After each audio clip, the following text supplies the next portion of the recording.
A lot later, Minority Caucus calls on President Mahama to fire Communication Minister Sam George over the DSTV pricing impasse. We'll hear their arguments.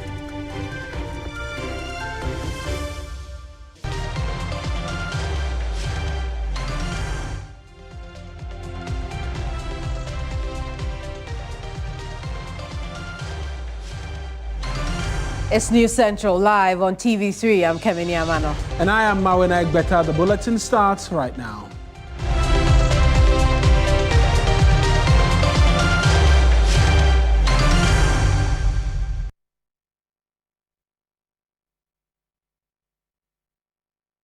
In our first story, a tragic mine pit collapse in the Mawuena district of the Ashanti region has claimed the lives of at least 5 people. The incident happened Wednesday night, and rescue teams led by NADMO with support from local volunteers managed to pull 8 others out alive. The survivors are receiving treatment at the Nyinahene Government Hospital. District Chief Executive Ibrahim Ishaq says the incident highlights the dangers of illegal mining. Rescue efforts are still ongoing to ensure no one is left trapped as investigations continue. We also learning 2 people are missing.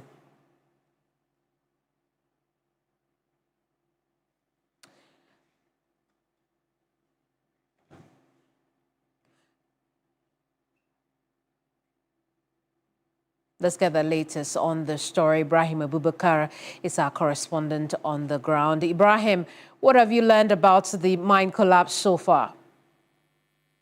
Well, Kemini, we are told that this is one of the abandoned mine pits, and that has been there at Kasetia in the Mawuena district. In fact, for some of these illegal miners, the information we've gathered is that they usually go to that site in the evening because of the illegal activity. So yesterday they were there working when the pit collapsed, and then NADMO and other rescue team had to rush to the area. In fact, they had to do everything possible to be able to retrieve some of them. They didn't know the number that were exactly in the collapsed mining pit, and the community members were also unaware of the presence of these miners. So last night they were able to retrieve 4 bodies, and this morning they were able to retrieve the rest. So as we speak, 10 people have been recovered so far, and out of the 10, we are told that 6 of them have died and have been sent to the Nyinahene government morgue. 4 have been retrieved alive, and as we speak, the rescue team are also trying to see whether they'll be able to retrieve the remaining 2. We are told that, per what the miners were saying, that 2 of their colleagues are still trapped in the pit. So 2 are missing, but the rescue effort is ongoing at the moment. What we know about the state of those who were pulled out alive? Well, for them, they did not sustain life-threatening injuries. So as we speak, their condition is kind of stable, even though they are still receiving medical treatment at the Nyinahene government hospital. But like I said, the rescue effort is still ongoing. But this incident has even raised more concern. It has become the talk of town, and the issue of Galamsey and its consequence. And people are just hoping that this will be the last time they are witnessing such event. This is not the first time we've even recorded this year. Some other communities have recorded similar talk about areas like Manso and even within the Mawuena enclave. But like I said, because of the intensified fight against illegal mining, or I'll say Galamsey, this group of people usually go there in the night to go conduct their illegal activities. I see. What are local authorities saying about this incident and the future of this underground pit? Well, for now, they are still cautioning residents not to be engaged in illegal mining, because they have warned them that whoever is arrested engaged in this illegal act will be made to face the full rigors of the law. Because even though it involves human life, but these are illegal activity, and for that matter, they said this will even serve as a case study for the young people. Then we also push them to intensify their fight against galamsey in those areas. In fact, this community is one of the hard-to-reach areas in the area. And for that matter, getting there is very difficult. So the police is unable, or I'll say the anti-galamsey team or task force is unable to go there from time to time due to even the nature of the road to the area. But they are saying that they would employ the local people to make sure whoever is engaged in this kind of illegal activities will be arrested or will be made to stop. Very well, Ibrahim. Thank you so much for the reporting. Ibrahim Abubakar is Ashanti Region correspondent reporting to us from Echuma Mponuya, where 6 people are believed to have died after an illegal mine pit collapsed Wednesday night. I stay on the subject of illegal mining because the coalition of Northern Ghana CSO's platform on natural resource governance focus on environmental impact assessment is demanding government and traditional leaders to take active interest in safeguarding the environment, particularly by tackling the illegal mining menace. The coalition, while commending the government for inviting CSOs to discuss illegal mining canker in the country, recommend that such consultations in future be organized in the northern, middle, and south zones or regional basis. The demands by the coalition follows a research by Tama Foundation on impact of mining in northern Ghana, which revealed serious concentration of harmful chemicals such as mercury, lead, magnesium, and the destruction of the environment. According to the coalition of CSOs, the devastating environmental impact of both legal and illegal mining poses a threat to human life. We demand that our traditional leaders must take active interest in safeguarding the environment, particularly by tackling illegal mining in their respective communities. As land owners and custodians, they yield significant influence and power to protect natural resources for future generations. The coalition wants the Ministry of Lands and Natural Resources to re-audit and stop all licenses issued for prospecting and mining in residual areas and agricultural zones. We demand that licenses issued for mining and agricultural zones and presidential areas, particularly in the Upper East region, be audited or stopped. We demand that the EPA should publish all environmental impact assessments conducted in respect of major projects on their website to ensure the proposed mitigation measures are complied with. The coalition says it has observed with great concern a phenomenon taking place in mining areas in the Boko West and Talensi areas in the Upper East region, known as Gun for Gold, where some Burkinabe Community Defense Group members allegedly ran into Ghana with guns and exchanging them for gold from local miners and concessionaires, and want government to investigate the matter. We called on the Ministry of Interior, Ministry of Defense, particularly the National Commission on Small Arms and Light Weapons, to investigate and curb what the community members now call gun for gold. The availability of guns in these mineral-rich communities have the tendency to increase crimes, violence, and insecurity. Speaking on the sideline of a training workshop for CSOs on natural resource governance, Executive Director of Tama Foundation Universal, Dr. Chris Anab, wants government to take urgent steps in addressing environmental concerns, especially on mining.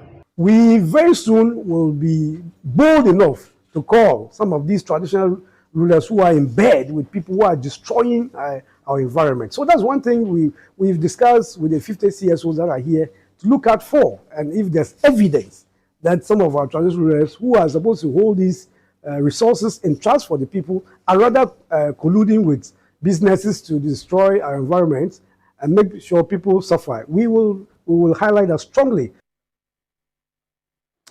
And we're staying on the subject of illegal mining because it continues to generate a lot of debate, and looking ahead to tomorrow as well, that is a big subject matter. But right now, farmers at Ahweniase in the eastern region are calling for tougher action against illegal and irresponsible mining activities affecting their farmlands. They say the environmental pollution and destruction is not only cutting them off from their farms, but also making their produce unsafe for the market. Meanwhile, the concerned citizens of the Itiwa landscape are insisting the government declare a state of emergency, citing widespread environmental destruction. I want to take you to the eastern region right now, where my colleague Yvonne Nikwe is stationed. And if she joins us and you get to see, you realize amongst many other things that she's in a forest area, a farming community to be specific right now, where she's joining us. Yvonne is joining us via Zoom right now. Yvonne, are you at Ahweniase? Because I see a lot of what looks like farms behind you, but talk to us about the dangers to these farmers who say they are being cut off from their farms and are concerned about the produce from their farms as well. Looks like this region has 33 district assemblies. Out of these 33 district assemblies, I can count about 20 of them which have impact of mining activities going on. Talk of small-scale mining, illegal activities, irresponsible activities, community mining, and all of the irresponsible and illegal mining we've been observing. Now, these areas are agricultural areas. Unfortunately, the farmlands are gone, arable lands are gone. And then we are seeing the farmers who are small-scale farmers producing crops, losing their farms as well. Now, what is happening is that it is not only they losing their farms, those who even have crops cannot count on them again, because we know that the research is telling us that the crops we are having to eat do contain some of foreign material, no good for our health. So this is what is affecting them. They do complain that as much as they believe that the government has taken some initiative declaring forest zones and river bodies a no-go area, they think that that is not the only situation, but a tougher measure should be done, calling for a state of emergency, because they believe that such areas have been overwhelmed with the mining impact, so they must be stopped. We would have to listen to them speaking to us. If you look at this illegal activity that is going on behind my farm, I'm even afraid, seriously, because if there had been a search that indicates that mining areas, the food crops over there is being polluted. Okay, look at where my farm is. When it rains, all this water passes through my farm. And I want to tell you, there are some of the plants here, they are dying. Okay, and this one, it takes about 5 years. And I've just harvested it just 2 years ago. Okay, this is the second time I've harvested it. So I'm losing. Why? Because if they've started dying, am I going to harvest again? No. Again, you see the yield. This is not how it's supposed to grow. Meaning that it has been contaminated. It has been polluted. And you have to treat this. How much will you spend before treating this? That one I can't even mention to you here. So I am losing yield because my production is going down. I'm losing because some of the plants are dying. I'm losing because water to work in my farm becoming a problem. So if it is a problem now, I'm going to depend on only the rain. And when it rains too, this galamsey activities that is going on over here is also being destroyed, is also destroying my farm. So totally, I'm losing my farm. I'm losing my farm. As a coordinator, concerned citizens of Etiwa landscape, we manage 52 communities across the Etiwa landscape, yes. And Etiwa is blessed with 3 major rivers. We have Densu, Ayensu, and Brem. Today, we can confidently say that Brem is gone, has been destroyed. Ayensu and Densu, as we say, Densu is supplying water for almost 5 million people in Accra today. And if Densu is gone, how many people are going to be affected? Now we can say that Brem is also supporting communities around this Kibi and its environs. Today, as we see, about 2 months now, Brim is gone, and the Ghana Water Company is no longer able to produce water. The company has shut down, and that no water is being produced for the people over there. That is very, very sad. So going to meet the president, we're going to paint this. And we've just been listening to some of the farmers and as well the concerned citizens. So they say they want the president to declare state of emergency, but we also know that in nominating persons for DC and MC, they were given specific tasks to ensure illegal mining does not happen in their respective municipalities. Has this come to the attention, these concerns of these farmers? And if so, what is the course of action being taken? I didn't know that the MMDCs, I can say, are trying their best, but that best cannot be said to be anything that could be resolving the issue, because the stage of where we're talking about, the land size, the river body is good, means that you cannot take 2 days, 3 days to say that you have stopped the illegal mining, because day and night we're seeing people mine in old and new areas, devastating more land. And so the extent of damage and destruction means that it becomes overwhelming for even these MMDC who are managing the area, because we've seen several attempts from them. In recent times, we've seen the Ibaka South MC having to clamp down on the illegal mining in his district. But the question is, how long will they stop chasing people with the equipment on the river bodies? Because as you go back to bed, they're coming back on land and on the sea to mine. Yvonne, thank you as always for the report, and that's my colleague Yvonne Nikwe providing details there for us. But let's stay on this subject a while longer, because the Parliamentary Select Committee on Energy has raised concern over the growing threat that illegal mining and encroachment pose to Ghana's energy infrastructure. Now, the committee is calling for urgent coordinated action to protect critical power lines and gas pipelines, which it says are under continuous threat. During a visit to the Volta River Authority substation at Anwomaso in the Ashanti region, the committee pledged engagement with relevant ministry to tackle the issue. Deputy Ranking Member Collins Adomaku Mensah emphasized that protecting these national assets require concerted public effort. Gridco complain about Galamsey, their pylons. People are digging where they have a lot of their pylons. Yesterday we were at Bui, and the Bui water situation is is deteriorating because of the Galamsey situation surrounding their water bodies. And the other one is VRA's gas plants at Tema, where they've seen encroachers building on the major pipelines, the WAPCO pipeline coming from all the way from Nigeria into Ghana. That is a major national security concern, and we want to appeal to the media to help us propagate this particular issue, that Ghanaians should understand that there are certain areas that they must not necessarily encroach.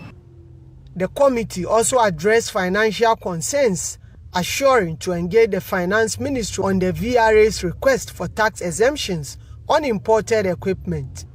Acting Chairperson Abetete stressed that despite current stability, continued investment in the energy sector is non-negotiable. When it comes to power, I'll say that the power is stable. In most of the plants that we have visited, they are not even operating at full capacity. We may have a few problems with maybe with the distribution. What we have to do is to support the energy sector, and VRA is our own, and VRA is operating the hydro plants. And from all the movements we have made, we know that the hydro plants are more cost effective.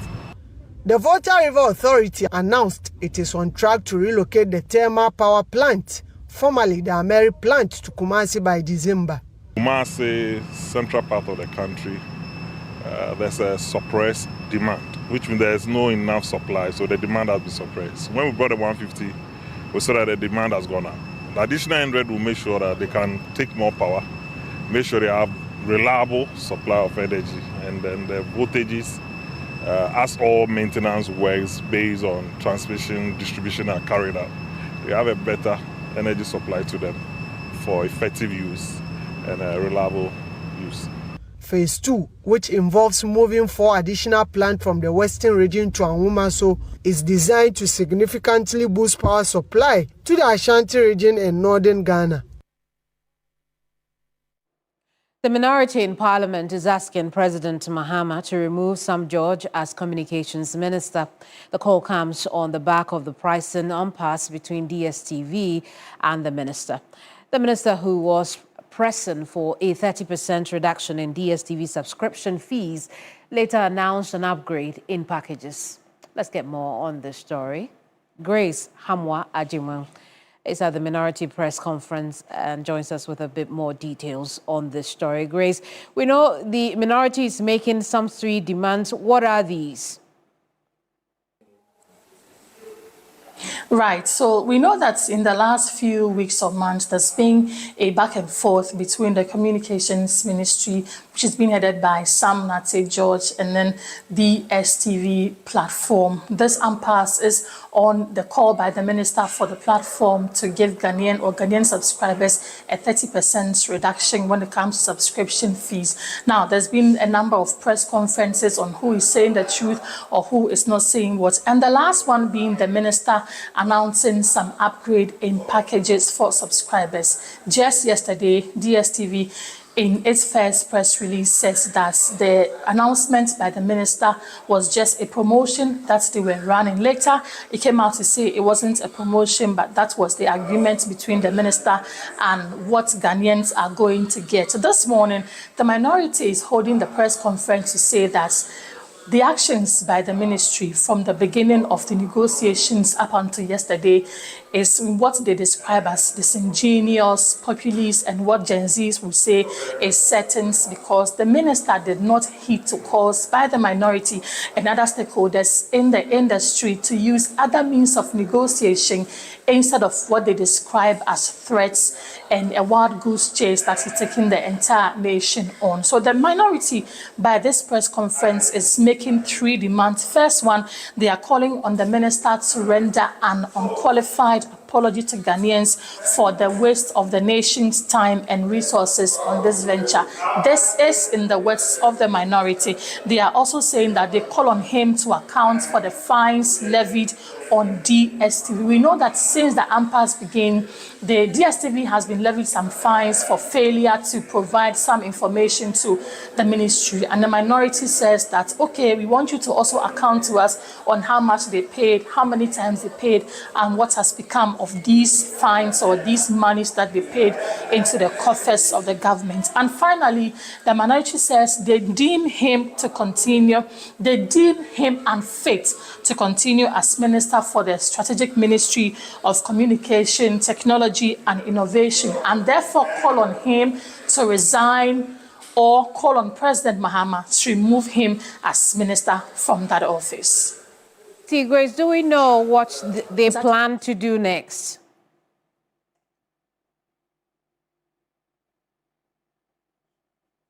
Well, hello, Grace. Let's try again. Do we know what they plan to do next? Right. Yes, so the minority says this is the first of a number of press conferences they are going to hold to mount pressure on the government to heed to the 3 demands that I have earlier spoken about. They tell me that the Ministry of Communication is a strategic one that needs a minister who, according to them, is level-headed and will use other forms of negotiation to make demands for the country. They have mentioned 2 solutions they say is what is needed now in solving the impasse. And the first one they tell us is that if subscribers on the DSTV platform find the platform to be very expensive, or as we call it, luxurious, then they should exit the platform and subscribe to other platforms, or even just watch the local television channels that we have.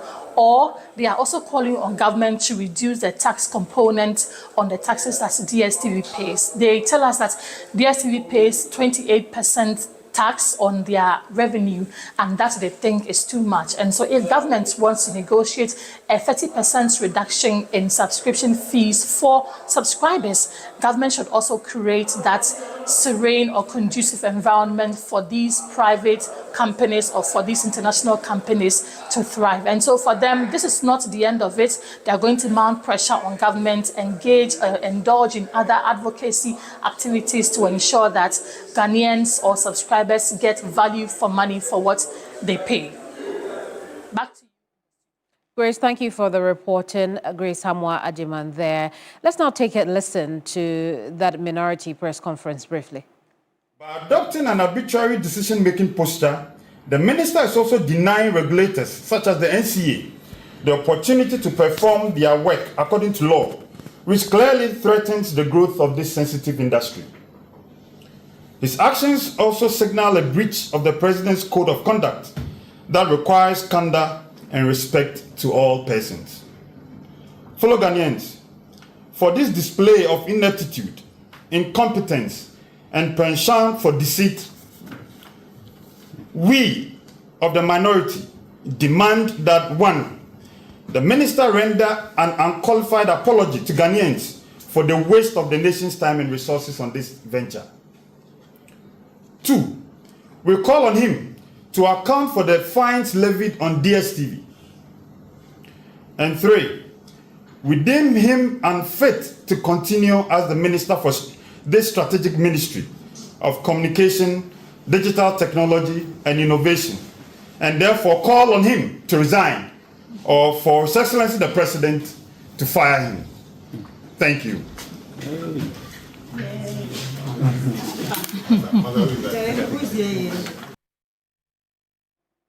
That's the Deputy Ranking on Parliament's Communication and Information Committee addressing the press there earlier, calling for the dismissal of Communications Minister Sam George over that situation with DSTV. You're live here on News Central. We'll take our very first break. But when we come back,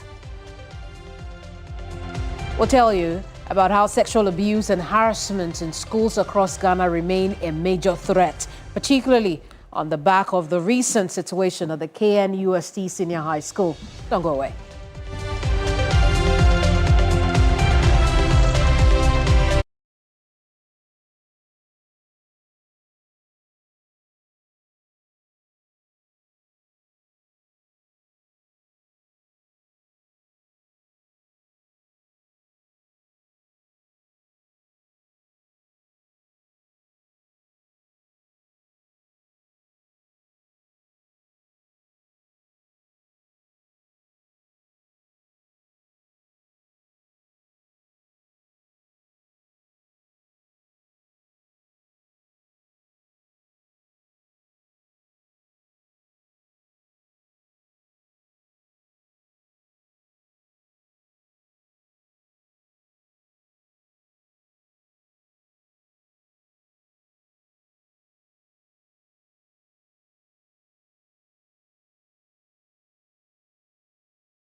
Back here on News Central, let's bring you a bit more stories this afternoon because the first cohort of 10,000 beneficiaries of government's flagship program, Ejumera, has to officially start training. The Vice President at the onboarding event at the University of Ghana here in Accra said it is government's determination to invest in the youth and charged them to take advantage of the program to ensure personal growth.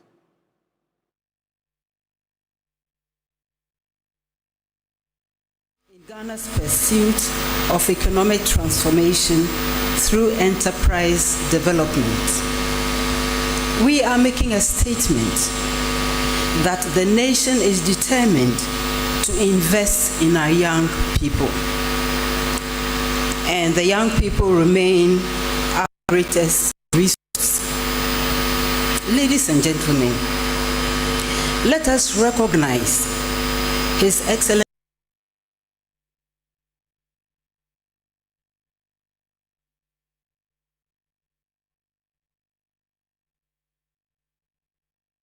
We've had to take that one because of the quality of sound, but that's the Vice President, Professor Nana Jane Opoku-Agyeman, speaking at the onboarding of 10,000 of the Ejumera beneficiaries. But we have a bit more stories for you right now, Kemini.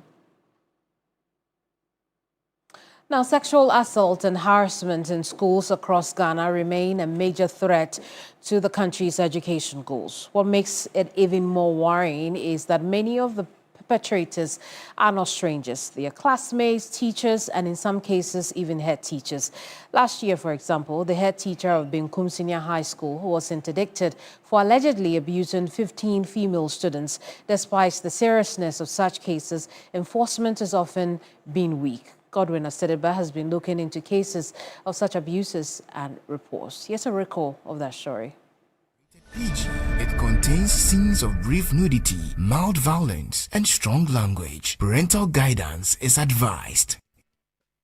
Teacher ne bisan say on cha naked no senen. Ano cha say senen teacher ne.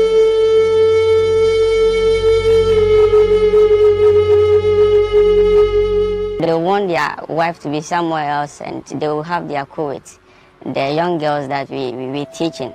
I hope that Mr. Membran will feel like Wakaya, my fin, or Yaya, my Quentin, or the pound woman like more paisan.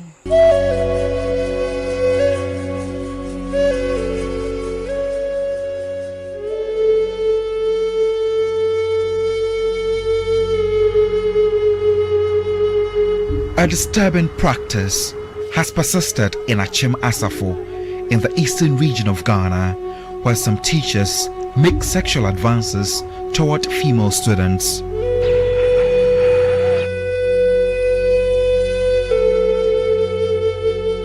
According to concerned residents, efforts to curb this issue has faced significant obstacles.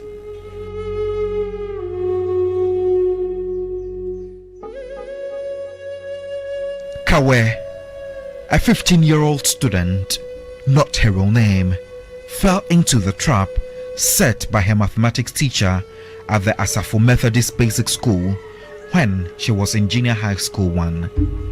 The teacher, in his 40s, had been making inappropriate advances toward her.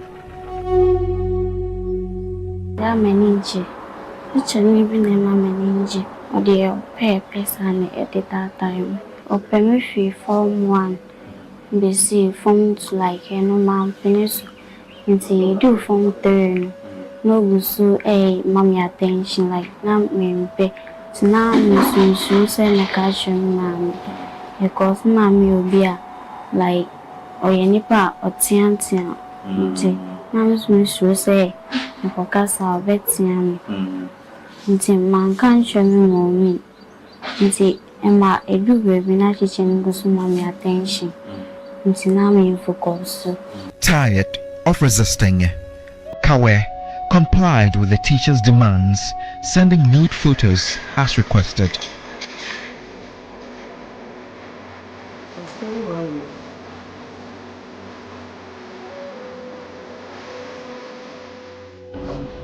You know, first me say, me like Me, Jamie, who naked, I think I'm sure that I've been to me.